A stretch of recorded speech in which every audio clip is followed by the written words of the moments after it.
ಹಣ್ಣುಗಳ ರಾಜ ಮಾವಿನ ಹಣ್ಣು. ಈಗಂತೂ ಮಾವಿನ ಹಣ್ಣಿನ ಸೀಸನ್ ಅಲ್ವಾ. ನೋಡಿದ ತಕ್ಷಣ ಬಾಯಲ್ಲಿ ನೀರಿರೋದು ಸಹಜ. ಮಾವಿನ ಹಣ್ಣನ್ನು ತುಂಬ ದಿನ ಇಟ್ಕೊಂಡು ತಿನ್ನೋಕ್ಕಾಗಲ್ಲ. ಹಾಗೆ ತುಂಬ ಹಣ್ಣು ಬಿಟ್ಟಾಗ ಹೇಗೆ ಅದನ್ನು ಪ್ರಿಸರ್ವ್ ಮಾಡಿ ಇಟ್ಕೊಳ್ಳೋದು, ಜಾಮನ್ನು ಹೇಗೆ ಮಾಡೋದು ಅಂತ ಹೇಳ್ಬಿಟ್ಟು ನೋಡಿಬಿಡೋಣ. ಈಗಂತೂ ತುಂಬ ಬರ್ತಾ ಇದೆ ಮಾರುಕಟ್ಟೆಯಲ್ಲಿ. ಮಾಡಿ ಇಟ್ಕೊಂಡ್ಬಿಡೋಣ. ಹೋಮ್ ಮೇಡ್ ಜಾಮು ತುಂಬ ಹೆಲ್ದಿಯಾಗಿರುತ್ತೆ. ಈ ರೀತಿಯಾಗಿ ಮಾವಿನ ಹಣ್ಣನ್ನು ಚೆನ್ನಾಗಿ ಕಟ್ ಮಾಡಿಬಿಟ್ಟು ಅದನ್ನು ಗ್ರೈಂಡ್ರಲ್ಲಿ ಹಾಕಿ ಸ್ಮೂತಾಗಿ ಮಾಡಿಕೊಂಡ್ರೂ ಆಗುತ್ತೆ. ಅದನ್ನು ಏನು ಮಾಡೋಣ, ಶೇಖರಣೆ ಮಾಡಿ ಇಟ್ಕೊಂಡ್ಬಿಡೋಣ. ಚಪಾತಿಗಿರ್ಬೋದು, ಅರ್ಜೆಂಟ್ ಇರುವಾಗ ನಾವು ಬ್ರೆಡ್ ತಿಂದುಬಿಡ್ತೀವಿ.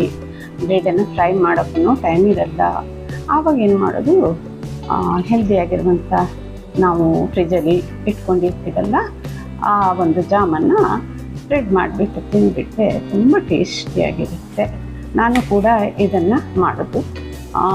ಎಷ್ಟು ತಗೊಳ್ತೀನಲ್ಲ ಮಾವಿನ ಹಣ್ಣನ್ನು, ಅದರದ 1/4 ರೇಷಿಯೋಷ್ಟು ನಾನು ಸೇಬನ್ನು ತಗೊಳ್ತೀನಿ.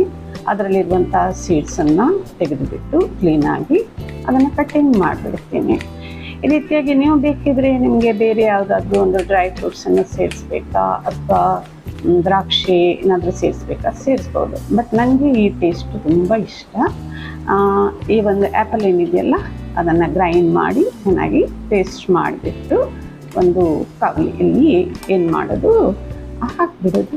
ಅದ್ರ ಜೊತೆಗೆ ನೀವು ಗ್ರೈಂಡ್ ಮಾಡಿ ಕೂಡ ಹಾಕೋಬಹುದು. ಇದು ಸಾಫ್ಟ್ ಆಗಿಬಿಡುತ್ತೆ ಕುಕ್ಕ ಆದಮೇಲೆ. ಅದಕ್ಕಾಗಿ ನಾನು ಅದನ್ನು ಸೇರಿಸ್ಬಿಡ್ತೇನೆ.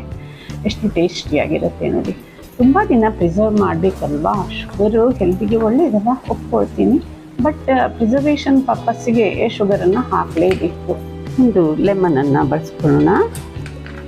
ಎಷ್ಟು ಸ್ವೀಟಾಗಿದೆ ಮಾವಿನ ಹಣ್ಣು ಅಂತ ನೋಡಬೇಕು. ಹೆಚ್ಚಿಗೆ ಸ್ವೀಟ್ ಇದೆಯಪ್ಪ, ಆವಾಗೇನು ಮಾಡೋದು, ಶುಗರನ್ನು ಕಡಿಮೆ ಹಾಕೋದು.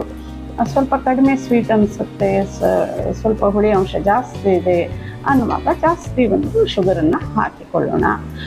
ನಿಯರ್ಲಿ 1/3 ಪಾರ್ಟ್ ಏನಿರುತ್ತಲ್ವ ಆ ಒಂದು ರೇಷಿಯೋದ ಮೇಲೆ ಏನು ಮಾಡೋಣ, ಶುಗರನ್ನು ಹಾಕಿದ್ರೆ ಚೆನ್ನಾಗಿರುತ್ತೆ. ಚೆಕ್ ಮಾಡ್ಕೊಳ್ಳಿ, ಯಾಕೆಂದರೆ ರಿಸರ್ವ್ ಮಾಡ್ಕೊಳ್ತೀವಿ. ಸ್ವಲ್ಪ ಅದು ಸ್ಪ್ರೆಡ್ ಆಗಬಾರ್ದು, ಒಂದು ಕಡೆ ಸ್ಟಿಕ್ಕಾಗಿ ನಿಲ್ಲಬೇಕು ಪ್ಲೇಟ್ ಮೇಲೆ ಹಾಕಿದಾಗ. ಒಂದು ಗ್ಲಾಸ್ ಬಾಟಲ್ನಲ್ಲಿ ಪ್ರಿಸರ್ವ್ ಮಾಡಿ ಇಟ್ಕೊಂಡ್ಬಿಟ್ರೆ ತಿಂಗಳಾನುಗಟ್ಟಲೆ ಅದನ್ನು ಬಳಸ್ಕೊಳ್ಬೋದು. ದೋಸೆ, ಚಪಾತಿ, ಬ್ರೆಡ್ಡು ಎಲ್ಲದಕ್ಕೂ ಬಳಸ್ಕೊಳ್ಬೋದು. ಫ್ರೆಂಡ್ಸ್, ಲೈಕ್ ಮಾಡಿದ್ದೀರಾ ಅಂದ್ಕೊಳ್ತೀನಿ. Thank you.